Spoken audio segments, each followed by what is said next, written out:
नमस्कार, मैं विकास कुमार आप सबों का गुरुजी जीएस में स्वागत करता हूं। जैसा कि आप सब जानते हैं कि अभी बीपीएससी शिक्षक भर्ती परीक्षा की तैयारी जो है आप जोर शोर से कर रहे हैं। उसी की कड़ी में हम आपका साथ देने के लिए आए हैं और आज हम स्टार्ट करेंगे ईवीएस पर्यावरण, जो कि बिहार बोर्ड के बुक से है और एक क्लास 4 का है। क्लास 3 का सेशन हमने कर लिया है, वह आपको हमारे डिस्क्रिप्शन में उसका लिंक दे दिया गया है, आप ले सकते हैं वहां से, उसको आप पढ़ें।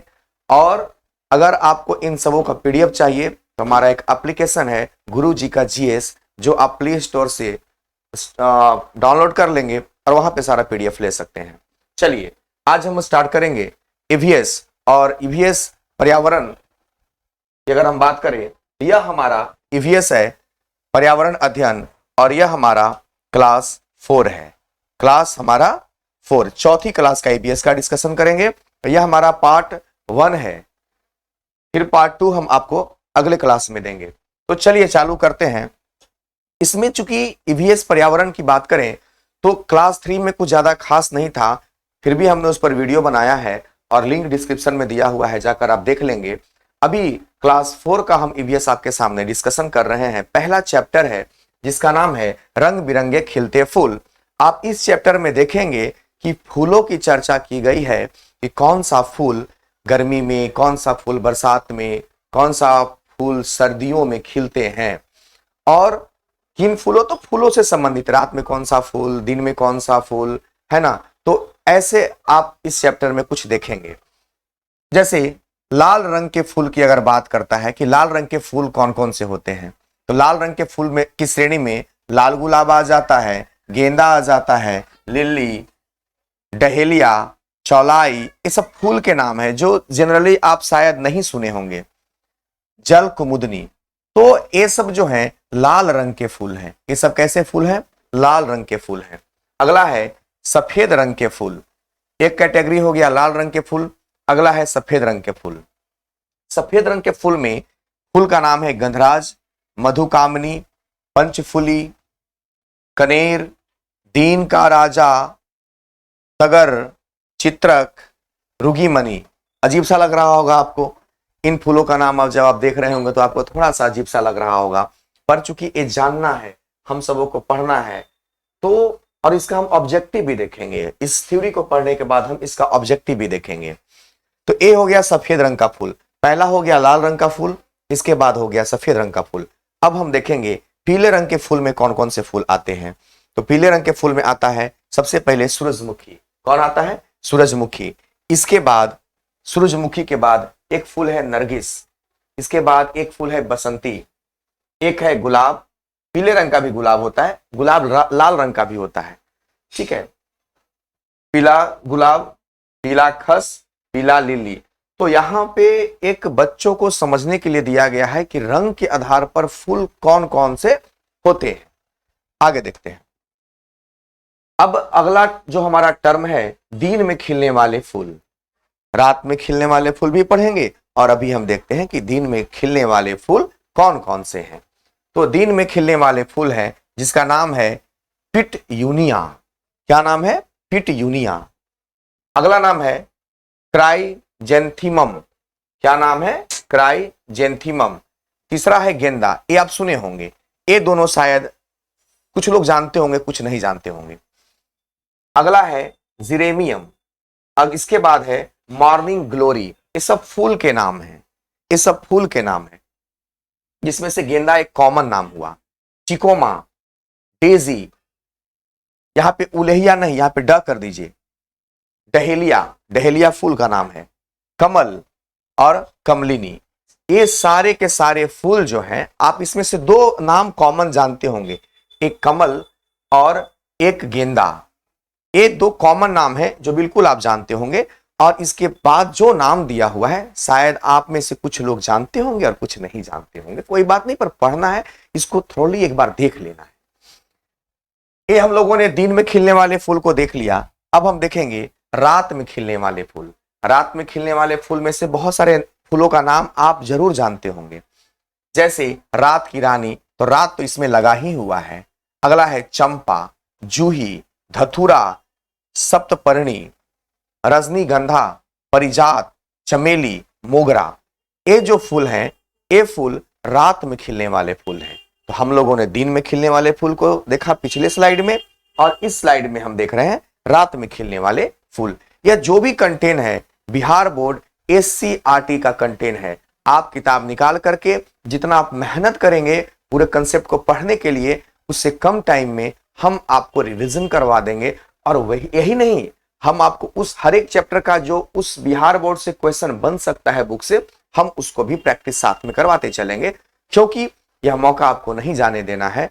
बिहार में जो BPSC शिक्षक भर्ती का एग्जाम आया हुआ है, इसमें हम बिल्कुल आपके साथ हैं। हम जितना हो सकता है हम आपकी मदद करेंगे। आगे बढ़ते हैं।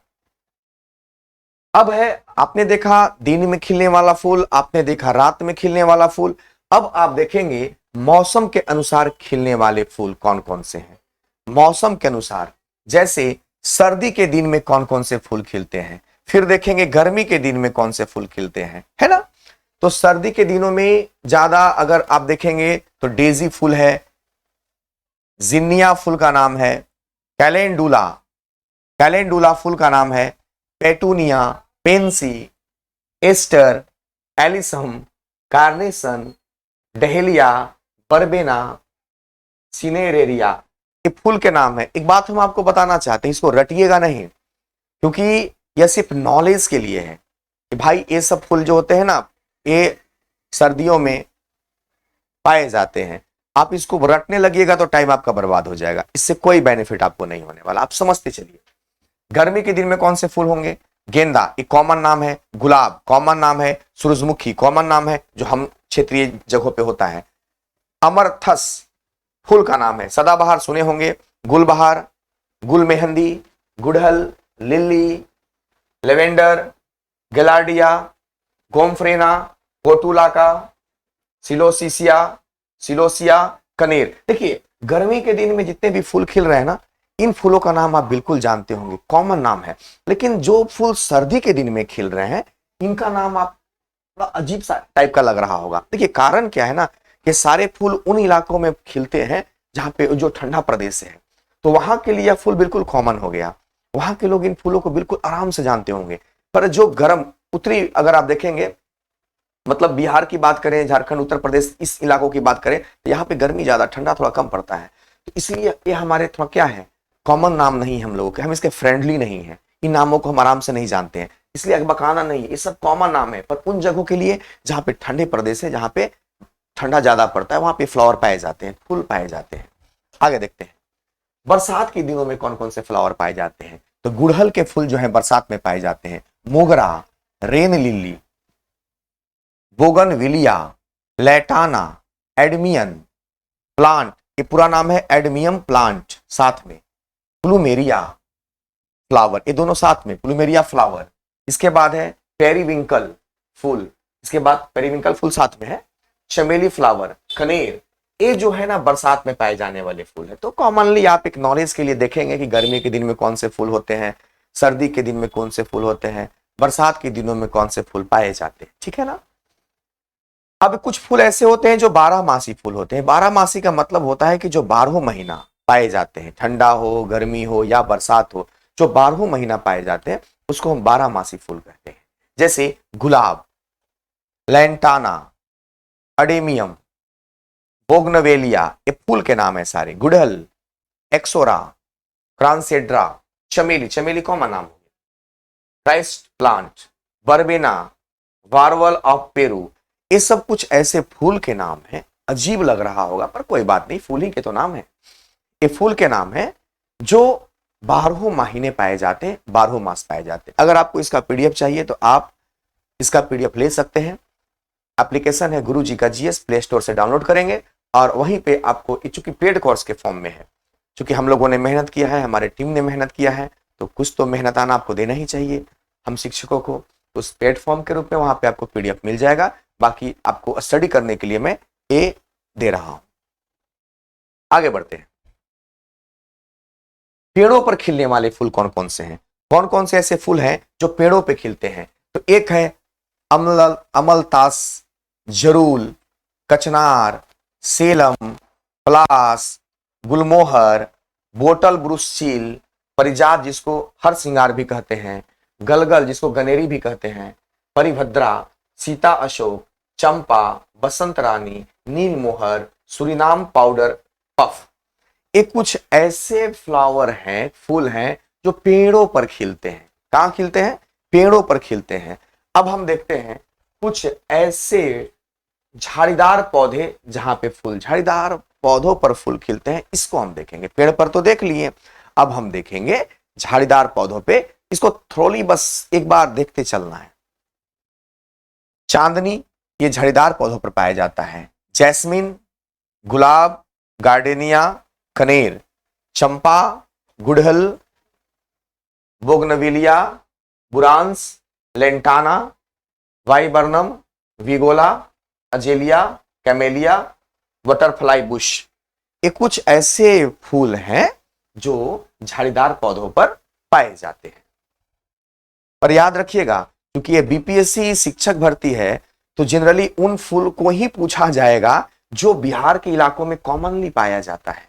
तो इन सब नामों को देख के डरना बिल्कुल भी नहीं है। अगर आपको झाड़ीदार पौधों में याद रखना होगा तो चंपा को याद रखिएगा, गुलाब को याद रखिएगा, जैस्मिन को याद रखिएगा।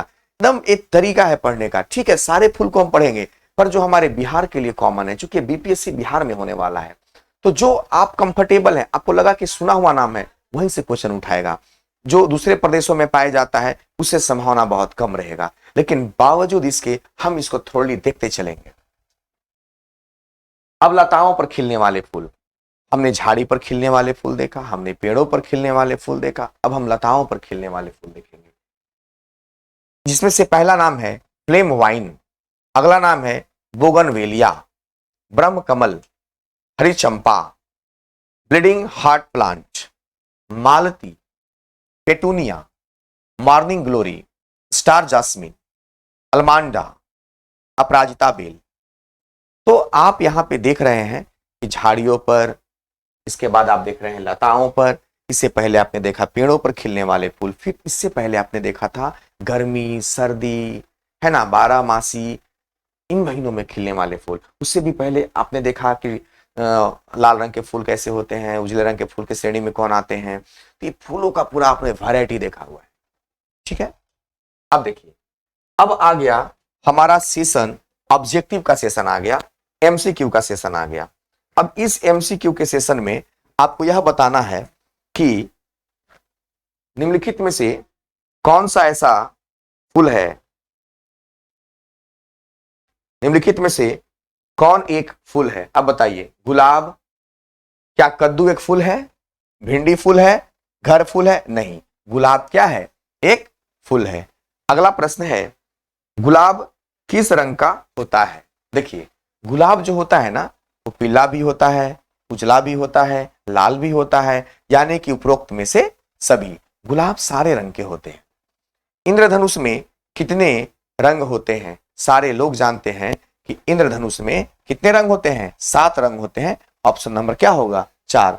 हालांकि आयोग ने कहा है कि आपके एग्जाम में 5 ऑप्शन रहेंगे क्वेश्चन में, लेकिन चूंकि हम बिहार बोर्ड के बुक को फॉलो कर रहे हैं, तो हम 4 ऑप्शन ही चूंकि किताब में दिया है, लेकिन जब हम सेट प्रैक्टिस करवाएंगे, अंत में 10 सेट हम जब लगवाएंगे, 10 सेट हमारे बिहार बोर्ड पर ही बेस्ड होंगे, तो उनमें हम 5 ऑप्शन का इस्तेमाल करेंगे।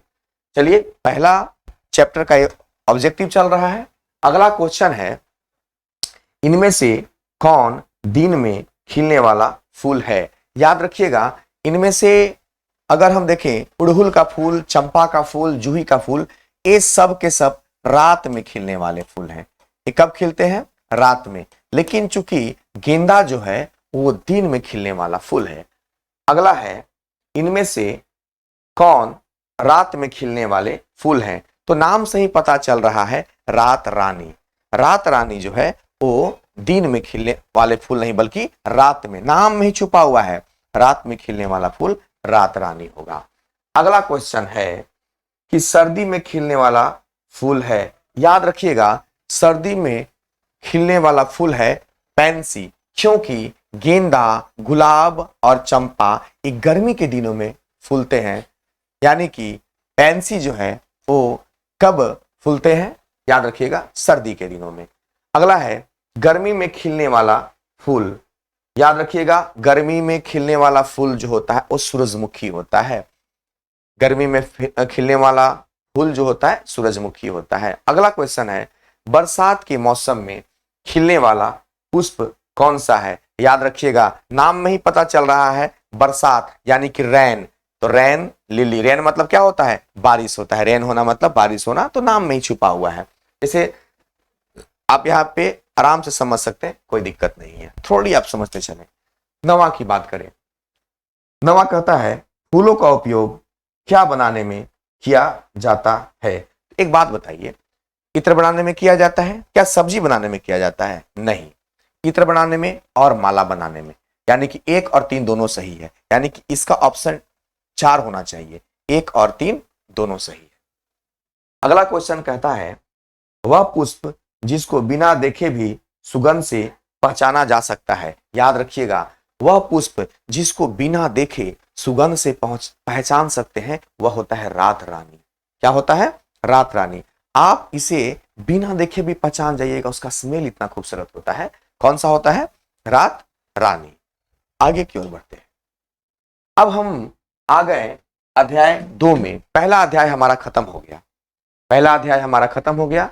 हमने बिहार बोर्ड के कंटेंट को पढ़ाया और हूबहू उस पे जो क्वेश्चन बन सकते हैं बिहार बोर्ड के ईवीएस में, हमने उस प्रश्न को आपके साथ साझा किया। दूसरा चैप्टर की अगर हम बात करें तो दूसरा चैप्टर का नाम है कोई देता अंडे कोई देता बच्चे। यह चैप्टर का नाम है, कोई देता है अंडा कोई देता है बच्चा। तो इसको समझते हैं। जिन जंतुओं के शरीर पर बाल होते हैं तथा कान बाहर होते हैं वे बच्चे देते हैं। वाह!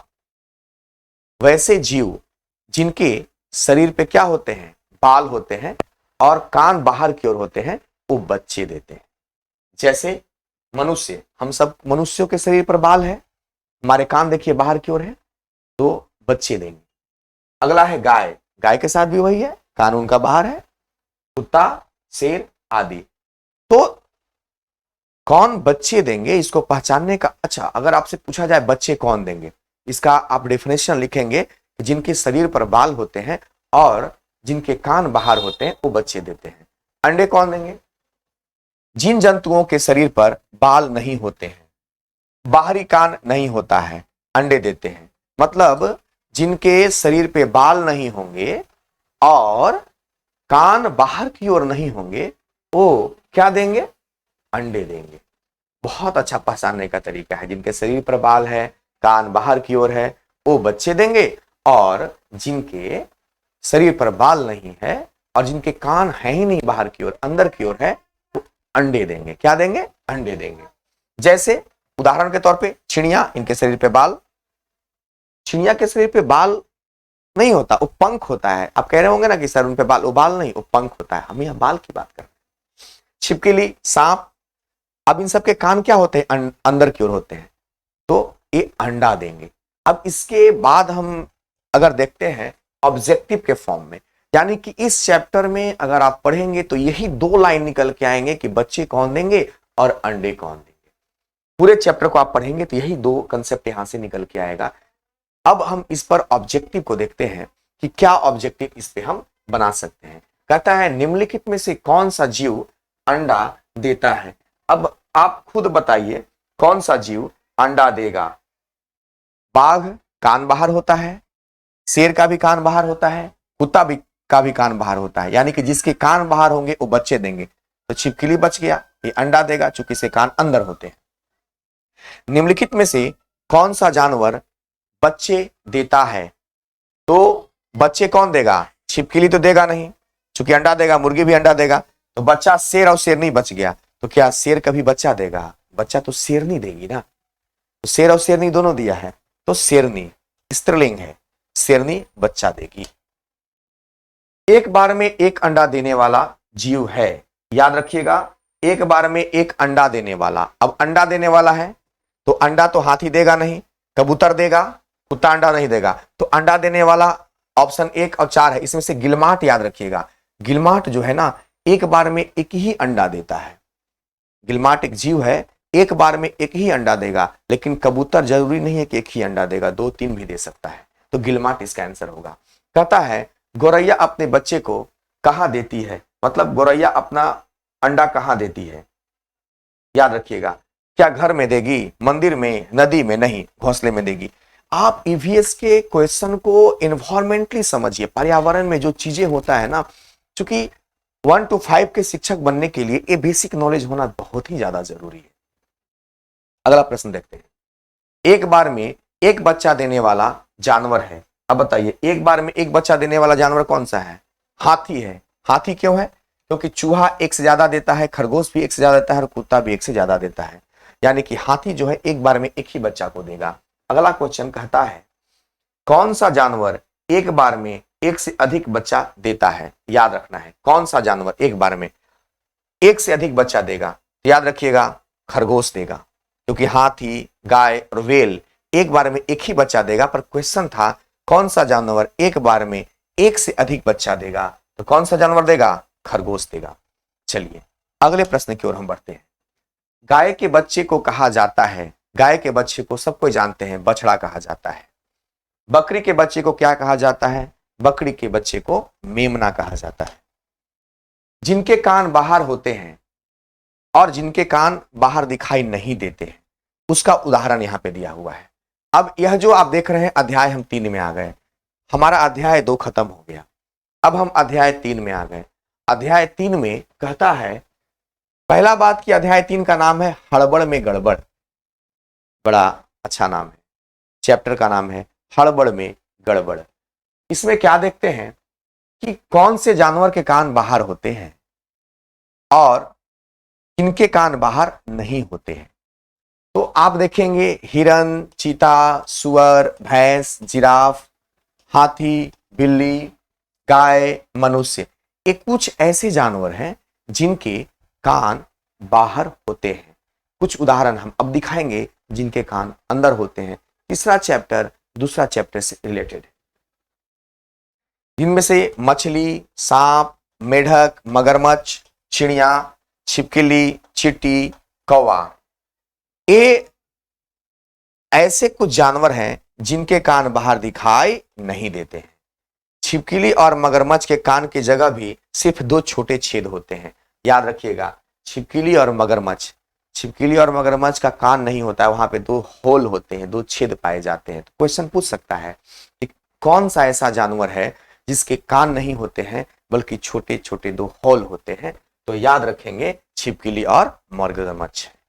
अगला स्लाइड नोट है, क्या नोट है कि सभी पक्षियों के कान होते हैं, हाँ हमें दिखाई नहीं पड़ते, इन सभी के कान छिद्रों के रूप में होते हैं। याद रखिएगा, आप सोचते होंगे कि हम लोग का कान है, जानवर का कान है, पर पक्षियों के कान नहीं है। ऐसा नहीं है, पक्षी के भी कान होते हैं पर हमको दिखाई नहीं पड़ते हैं, क्योंकि उनके कान जो होते हैं वो छिद्र के रूप में होते हैं। कैसे होते हैं?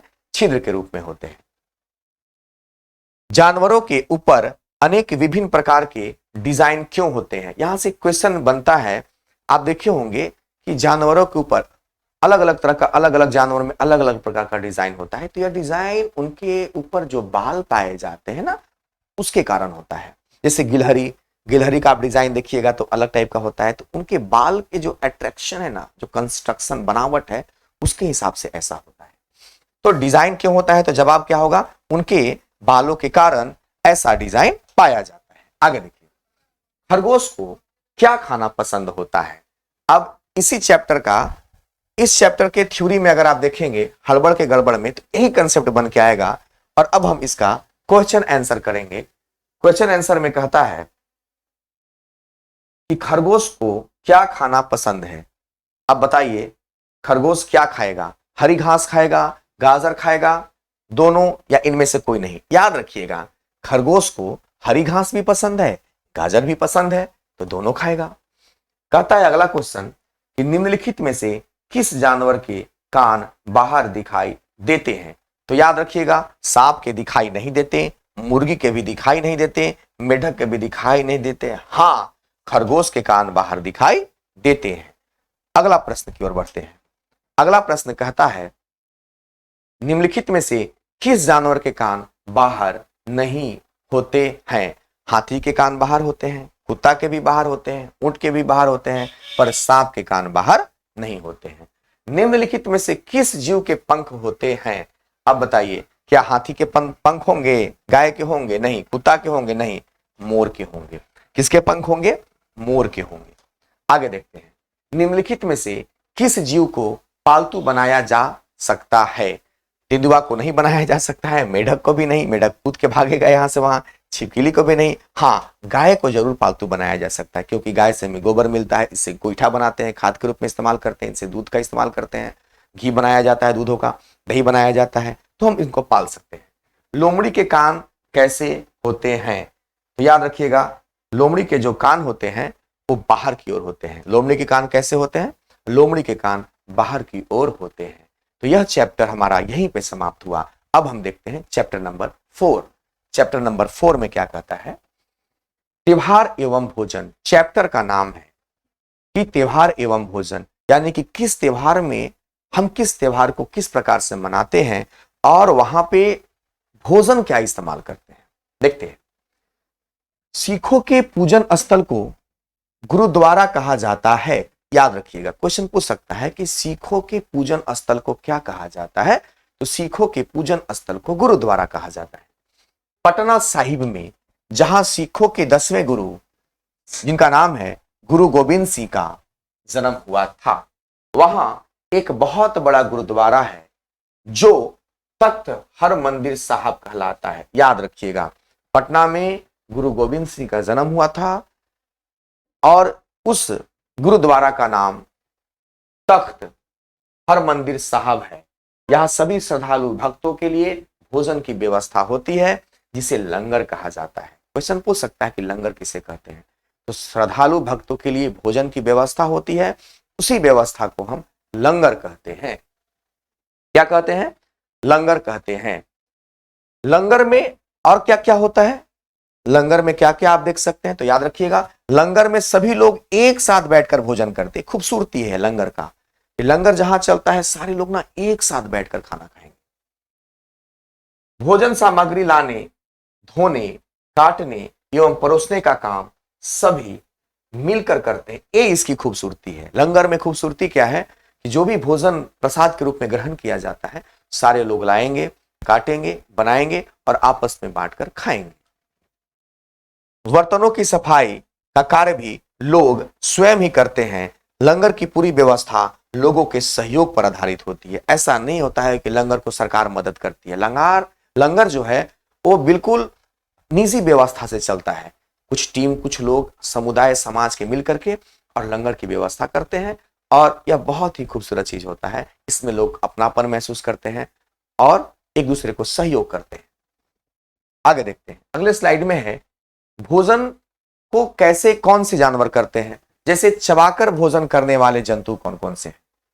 क्योंकि चैप्टर का नाम ही है त्योहार एवं भोजन, तो हमने त्योहार को देख लिया, अब भोजन इसमें आता है। क्योंकि इस किताब में जो कंटेंट दिया है हमको उसी पर ही काम करना है। आयोग ने कह दिया है कि आपको SCERT को फॉलो करना है 1 to 5 के शिक्षक बनने के लिए, तो आपको फॉलो करना चाहिए। कंटेंट को समझिए। चबाकर भोजन करने वाले जंतु की श्रेणी में आते हैं हिरन, बकरी, कुत्ता, शेर, घोड़ा, गधा, भैंस जुगाली करता है, चबाता है, और खरगोश। चूस कर भोजन करने वाले जंतु में कौन कौन है? जैसे मक्खी, मच्छर, खून आपका चूसता है ना मच्छर, तितली, खटमल। निगल कर भोजन करने वाले जंतु में आ जाएगा मछली, निगल के भोजन करेगा, सांप, छिपकली और मुर्गा। ये बहुत अच्छी चीज है। यानी कि कौन आदमी चबा कर करेगा, कौन आदमी नहीं, कौन जीव चबा कर भोजन करेगा, कौन चूस कर करेगा और कौन निगल कर करेगा, इसको एक बार देख लेना है। अब हम इस चैप्टर में जो प्रश्न बन सकते हैं उन प्रश्नों को हम बारीकी से देखेंगे। प्रश्न क्या बन सकते हैं? कहता है मुसलमानों का प्रसिद्ध त्योहार क्या है? ये बताइए हमें, मुसलमानों का प्रसिद्ध त्योहार क्या है? दुर्गा पूजा नहीं, दीपावली नहीं, क्रिसमस नहीं, ईद होगा। हिंदुओं का प्रमुख त्योहार है, याद रखिएगा, हिंदुओं का प्रमुख त्योहार दुर्गा पूजा है। रंगों का त्योहार किसे कहा जाता है? सबको पता है, रंगों का त्योहार होली को कहा जाता है। दीपों का त्योहार किसे कहते हैं? दीपावली को कहते हैं। क्रिसमस डे किस दिन मनाया जाता है? अब बताइए, क्रिसमस डे सबको पता है कि दिसंबर में मनाया जाता है। यहाँ पे दो ऑप्शन, 24 दिसंबर दिया है, 25 दिसंबर दिया है। दिसंबर माह याद रहने के बाद भी डेट याद रहना बहुत जरूरी है। 25 दिसंबर को क्रिसमस डे मनाया जाता है। निम्नलिखित में से कौन सा जीव भोजन निगल जाता है? जाहिर सी बात है, कुत्ता, गाय और बिल्ली चबाकर करते हैं, सांप जो है भोजन को क्या कर लेता है? निगल जाता है। अगला क्वेश्चन है, निम्नलिखित में से कौन सा जीव भोजन को चबाकर खाता है? तो याद रखिएगा, गाय। गाय जो है भोजन चबाकर खाती है। दही, चूड़ा और तिलकुट किस त्योहार का प्रसिद्ध भोजन है? याद रखना है, ए मकर संक्रांति का प्रसिद्ध भोजन है।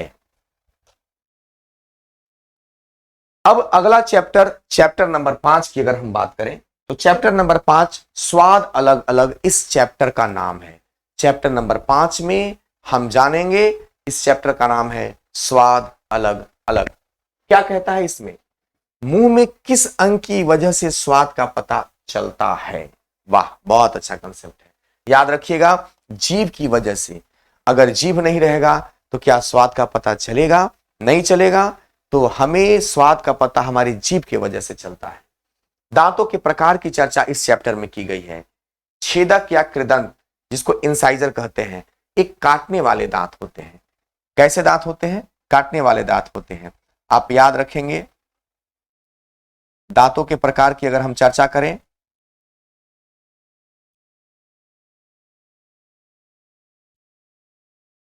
तो आप देखेंगे कि दांत जो होते हैं वो इस प्रकार से, ऐसा ऊपर में दांत पाया जाता है।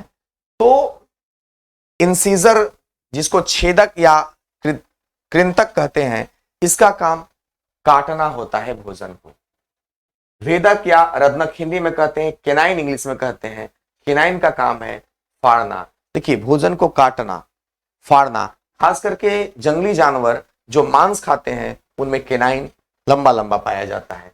चवर्णक यानी कि चबाने के काम आता है, काटने के काम आता है, फाड़ने के काम आता है और चबाने के काम आता है। यहां से प्रश्न ऐसे बनता है कि कौन से दांत चबाने के काम में आता है? तो चवर्णक। च से चवर्णक, च से चबाना, याद रखना है ना। भेदक या रदनक यानी कि फाड़ने, भेदना नहीं कहते हैं कि भेद देंगे, फाड़ देंगे, यानी कि भेदक हिंदी में नाम है। भेदक जो दांत है वो फाड़ने के काम में आता है और छेदक या कृंतक छेदने के काम यानी काटने के काम में आता है। कौन सा? इंसीजर। तो इनको याद रखेंगे कि फाड़ने के काम में कौन आएगा, चबाने के काम में कौन आएगा, काटने के काम में कौन आएगा। आगे देखते हैं, यहां पे दिया गया है, एक तरफ उम्र दिया गया है, एक तरफ दांतों की संख्या दिया गया है। इसको समझते हैं। 6 माह की उम्र में दांत जो है निकलना शुरू हो जाता है। किसी भी बच्चा का जब उम्र 6 माह होता है तो दांत निकलना प्रारंभ हो जाता है। 2 से 3 वर्ष की उम्र तक बच्चे का 20 दांत निकल जाता है। याद रखिएगा, 2 से 3 साल होते होते कभी कभी 4-5 भी होता है, पर जनरली 2 से 3 साल पाया जाता है। और बच्चे के दांत कितने निकल जाएंगे? 20 दांत निकल जाएंगे। 8 से 9 वर्ष होते होते वो जो 20 दांत निकला हुआ है, जिसको हम दूध का दांत कहते हैं, ये दूध के दांत टूटते हैं और फिर नए दांत आते हैं। और नए दांत 21 वर्ष से ऊपर, जब किसी बच्चे का उम्र 21 वर्ष के ऊपर हो जाता है तो उसके 32 दांत हो जाते हैं। लेकिन परंतु सभी के नहीं होते हैं, सारे लोगों के 32 दांत नहीं होते हैं। क्वेश्चन क्या पूछेगा कि दांत निकलना शुरू कितनी उम्र से होता है? तो 6 महीने के बाद से होता है। पूछेगा कि 2 से 3 वर्ष की उम्र के बच्चों में कितना जनरली दांत पाया जाता है? तो 20 दांत पाए जाते हैं, जिसको हम दूध का दांत कहते हैं। और 8-9 वर्ष होते होते तक अब देखे होंगे दांत टूटना स्टार्ट हो जाता है बच्चों का। और 21 साल की उम्र के बाद या उतना उम्र होते होते किसी भी व्यक्ति का दांत, हम कहते हैं 32 दांत हो जाता है, जिसको अक्किल दांत भी कहते हैं, अक्किल दांत के नाम से भी जाना जाता है। तो याद रखेंगे 32 दांत कब होता है, 20 दांत कब होता है ना, दूध का दांत कब होता है। तो ये सब कंसेप्ट आपको समझना है। ये बहुत ज्यादा रॉकेट साइंस की बात नहीं है, जनरली आपको इन नॉलेज में रखना है। नोट करके कहता है, कुछ जानवरों के दांत भी मनुष्य की तरह एक बार गिरते हैं और उनकी जगह नए दांत आते हैं। देखिए, मनुष्यों का जो दांत होता है ना, वो एक बार गिरने के बाद पुनः वापस आता है। तो यह प्रक्रिया इसी प्रकार का कुछ जानवर में भी पाया जाता है। कुछ जानवर ऐसे होते हैं जिनका दांत एक बार गिरने के बाद फिर नए दांत आते हैं, उसमें दो जानवर मुख्य रूप से घोड़ा है और शेर है। यहाँ पे आपको फंसाया जा सकता है क्वेश्चन में कि कौन से ऐसे जानवर हैं जिनके दांत मनुष्यों की तरह गिरते हैं और पुनः नए उग जाते हैं। तो यहाँ पे घोड़ा होगा और शेर होगा। कहता है लेकिन सांप और मगरमच्छ अपने जीवन में कई बार दांत बदलते हैं। देखिए, एक बार गिर करके मनुष्य की तरह पुनः दांत आना घोड़ा और शेर में पाया जाता है, घोड़ा और शेर में। लेकिन कुछ ऐसे भी जानवर हैं, जीव हैं, जिनके दांत बहुतों बार जीवन में गिरते हैं और नए पुनः वापस आते हैं, जिनमें से सांप है और मगरमच्छ है। इनका दांत बहुत बार गिरता है, पुनः वापस आ जाता है।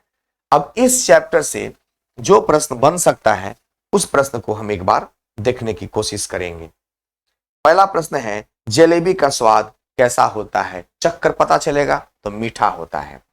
इमली का स्वाद कैसा होता है? सबको पता है इमली का स्वाद खट्टा होता है, क्योंकि चैप्टर का ही नाम है स्वाद अलग अलग। अगला है, हमें वस्तुओं का स्वाद कैसे पता चलता है? जाहिर सी बात है, चख कर पता चलता है। आप कहेंगे सर खाकर भी दिया हुआ है। नहीं, खाने से पहले चखते हैं, नमक कम है कि नहीं, मीठा है कि नहीं, तब खाते हैं, तो चख कर स्वाद पता चलता है। काटने वाले दांत को क्या कहा जाता है? अब यहीं पे आप फंसेंगे, याद रखिएगा, कृंतक कहते हैं। चवर्णक चबाने वाले दांत को कहते हैं। च से चबाना, च से चवर्णक, याद रखिएगा, कृंतक नाम है। इसी पर आपको थोड़ा सा कमांड करना है। चबाने वाले दांत के बारे में बता दिया था, च से चबाना, च से चवर्णक, तो चबाने वाले दांत को चवर्णक कहते हैं। सामान्य वयस्क में दांतों की संख्या होती है, याद रखिएगा, सामान्य वयस्क में दांतों की संख्या 32 होती है। चखने के लिए किस अंग का उपयोग किया जाता है? अब बताइए, चखने के लिए आप किसका उपयोग कीजिएगा? जीभ का उपयोग कीजिएगा। तो अभी तक आप 5 चैप्टर को देख लिए, आते हैं अगले छठे चैप्टर की ओर। वो क्या कहता है देखते हैं। चैप्टर का नाम है हरियाली और हम। इसमें पेड़ों का महत्व बताया गया है कि पेड़ का महत्व क्या है हमारे लाइफ में, पेड़ इतना इंपॉर्टेंट क्यों है। पेड़ हमें ऑक्सीजन देते हैं जिससे हम सांस ले पाते हैं, तथा कार्बन, यहां पे आई की जगह पे आप कर देंगे डाइऑक्साइड। ये डाई या में क्या देते हैं? डाइऑक्साइड को अवशोषित करते हैं। देखिए, पेड़ों का महत्व हमारे जीवन में पहले यह है कि हम उनसे ऑक्सीजन लेते हैं और हम जो कार्बन डाइऑक्साइड छोड़ते हैं, जो कि वातावरण के लिए सही नहीं है, उसको जिस प्रकार से हम सांस के रूप में ऑक्सीजन लेते हैं, उसी प्रकार से सांस के रूप में पेड़ पौधे हमारे द्वारा जो खराब कह सकते हैं कि कार्बन डाइऑक्साइड छोड़ा जाता है, उसको लेकर के वो जिंदा रहते हैं। यानी कि वो हमारे एनवायरनमेंट को प्योरली साफ रखते हैं और हमें जीवन प्रदान करते हैं सांस के रूप में, जिसे वातावरण शुद्ध रहता है। इसके अलावा विभिन्न प्रकार के फल फूल, जड़ी बूटी और लकड़ियां आदि भी देते हैं। गर्मी, भू संरक्षण, धूल आदि से बचाते हैं। पेड़ पौधों का क्या कहना, महत्व लाइफ में तो सबको पता है। हमें उनसे फल प्राप्त होता है, जड़ी बूटी प्राप्त होता है, हमें छाया प्रदान करते हैं, है ना, मिट्टी के कटाव से बचाते हैं। बहुत सारे बेनिफिट हैं पेड़ पौधों का हमारे जीवन में। उपयोग एक तरफ उपयोग है, एक तरफ पेड़ पौधों का नाम है। जैसे इमारती लकड़ी, इमारती लकड़ी में कौन कौन सा आ जाएगा? शीशम, सखुआ, सागौन, महुआ, देवदार, केला, कैल, केला नहीं, कैल, कैल का पेड़ होता है, चीड़ का पेड़, सिरसा का पेड़, अबनुस, तून, आम, नीम आदि। यानी कि ये इमारती लकड़ी है। इमारती लकड़ी का मतलब होता है जिसका इस्तेमाल हम घर बनाने में, बेचने में, कुर्सी सामान बनाने में करते हैं, उसको इमारती लकड़ी कहते हैं। और एक होता है साग सब्जी वाला।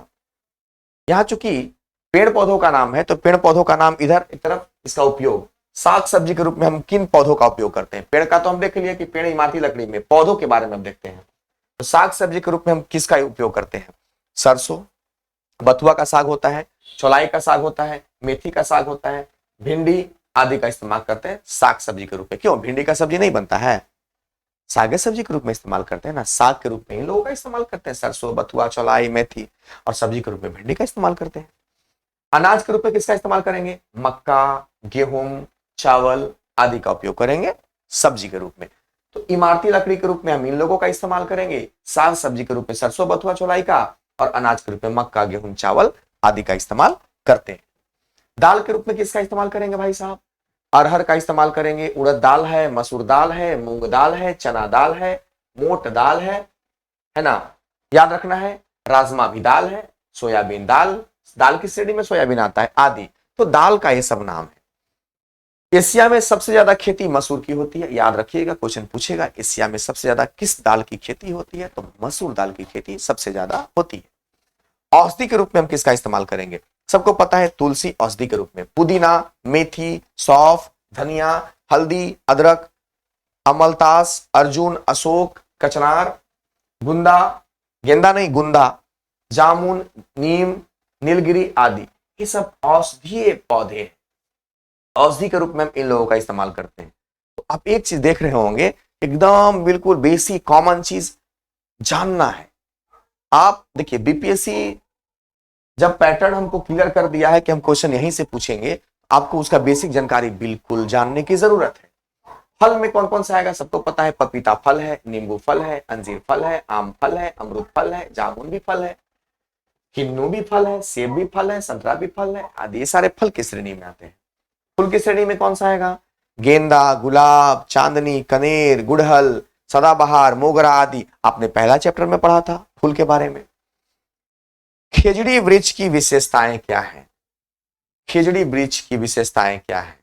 देखिए खेजड़ी वृक्ष पहले कहते किसको है यह समझिए। खेजड़ी वृक्ष है क्या? देखिए वैसा वृक्ष जो कम पानी में भी अपने आप को जीवित रखते हैं उनको हम खेजड़ी वृक्ष कहते हैं।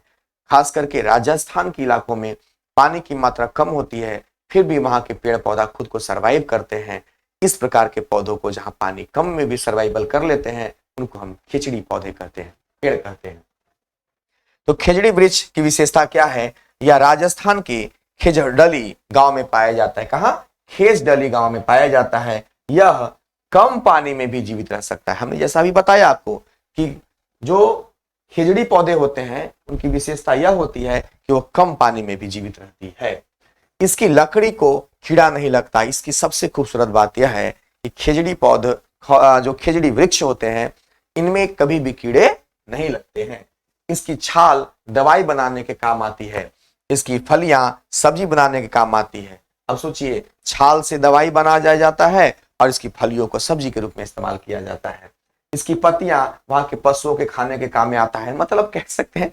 और इस पेड़ की छाया में बच्चे खेलते हैं। आप कह सकते हैं कि खेजड़ी पूरा सर्वाइवल सिस्टम है, यानी कि आप उसमें से पूरे चीज को इस्तेमाल कर सकते हैं। उसके आप फलिया को सब्जी के रूप में इस्तेमाल करेंगे, उसके छाल को आप औषधि के रूप में इस्तेमाल करेंगे, है ना, उसके छांव में बच्चे खेलेंगे, है ना, और उनकी पत्तियों को पशु खाएंगे। तो खेजड़ी बहुत ही ज्यादा उपयोगी पेड़ है। अब हम इसके प्रश्न को बनाने की कोशिश करते हैं। वह पौधा जिससे तेल निकलता है, तो सबको पता है सरसों से तेल निकाला जाता है। औषधीय गुण वाला पौधा है, तो याद रखिएगा औषधीय गुण वाला पौधा तुलसी है। निम्नलिखित में से किस पौधे में कांटे होते हैं? तो गुलाब में। अमरूद, आम, केला में कांटे नहीं होते हैं, लेकिन किसमें कांटे होते हैं? गुलाब में कांटे होते हैं। निम्नलिखित में से कौन अनाज है? अब बताइए, निम्नलिखित में से कौन अनाज है? गेहूं क्या है? अनाज है। निम्नलिखित में से कौन एक फूल है? सबको पता है कि गुलाब एक फूल है। जड़ों के कार्य। अब चैप्टर नंबर 7 आ गया, हमारा एक खत्म हो गया चैप्टर नंबर 7। और इस सीरीज का यह 7वां यानी मतलब इस ये पहला सीरीज है। ईवीएस क्लास 4 का ये पहला सीरीज है जिसमें से हम 1 क्लास से लेकर 7 तक का डिस्कशन किए हैं। अगले पार्ट में 7 के बाद का डिस्कशन होगा। अध्याय 7 में कहता है जड़ों की पकड़। सबसे पहले हम जड़ों के कार्य के बारे में जानेंगे कि जड़ के कार्य क्या है। पहला है पेड़ को सहारा देना। पहला काम क्या है? पेड़ को सहारा देना। पौधों के लिए खनिज लवण तथा पानी अवशोषित करना। देखिए, पूरा पेड़ को सहारा कौन देता है? जड़ देता है।